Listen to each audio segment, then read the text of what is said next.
Good early AM, everyone. T-Speaker 222 XRP Future Millionaire with the side bet on XLM Future Digibet OG. So this is just going to be a real quick update.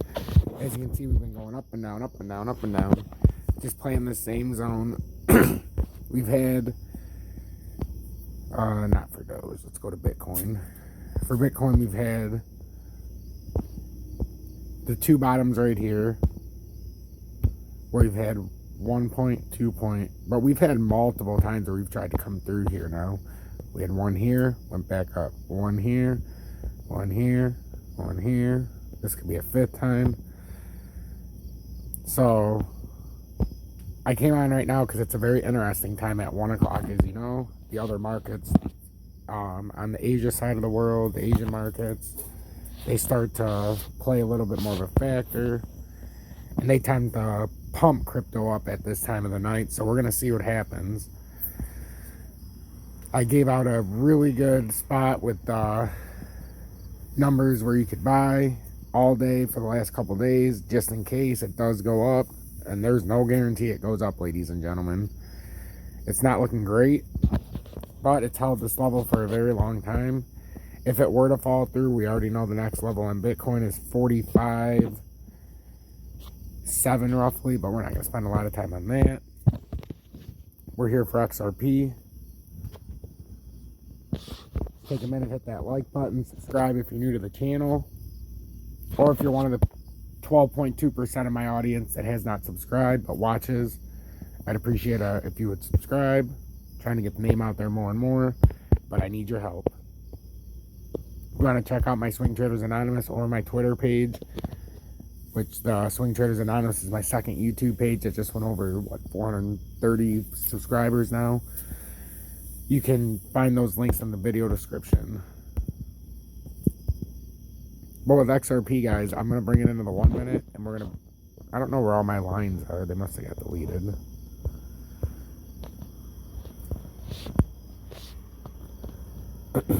So right now, there's only two lines that matter. We're trading between the 105 and 113. That's it. You could actually say we're trading between the 105 and the 108 line, because that was the... So we're trading between the small zone to try to get back up to the top side so we can try to push 113. You get past 113 and we'll keep these in small zones. It's 118, 123, and then we'll go from there. But that's what we would have to clear now. If you break $1.05, you've got $1, and you've got 91 cents roughly. So, we've had a heavy resistance or a heavy support right now. It's tried to come through this level, like I said, a couple times. It's failed. It's pushed down farther on one occasion. Got eaten right back up. So right now the $1.05 seems to be the resistance line. Or I mean the support line. But we're going to find out a lot on this open of the Asian market. Or on the markets on that side of the world, because they tend to pump the markets up at this time of the night, especially when it gets a little bit later than it is now. So we're going to have to see, but it's very, very dangerous. If you're not in a position now, there's certainly no reason to enter now. But if you are in a position, there's certainly no reason to sell until we get back down.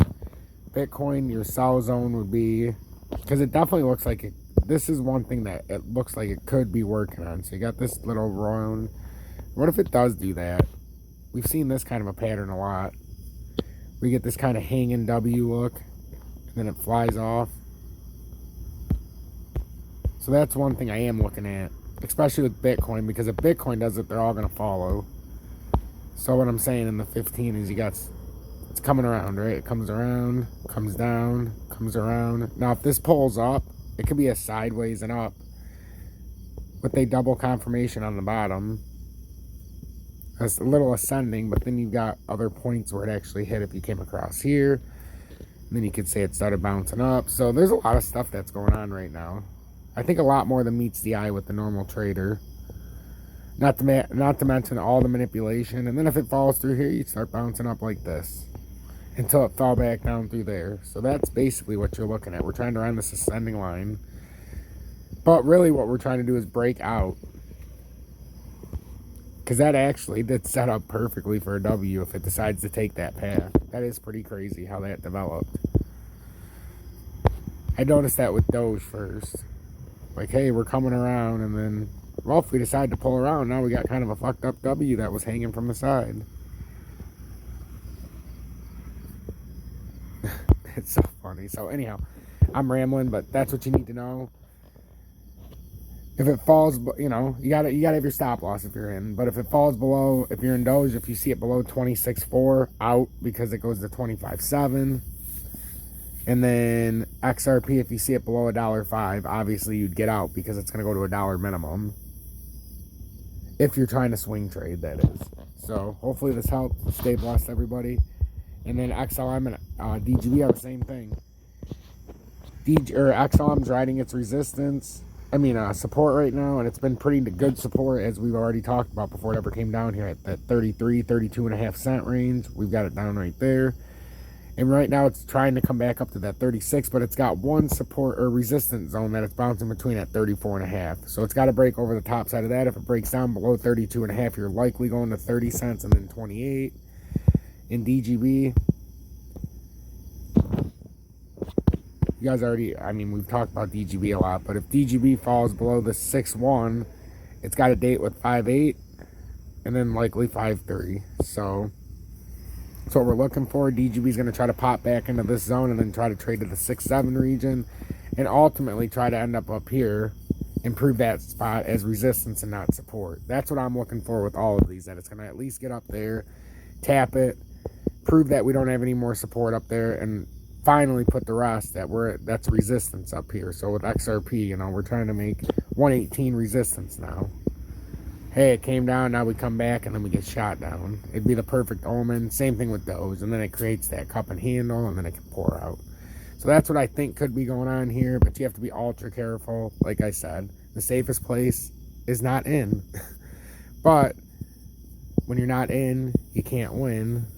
But when you're in, you can lose. So I'm not a financial advisor. This is just showing you exactly what could happen on the charts. Stay blessed, everybody.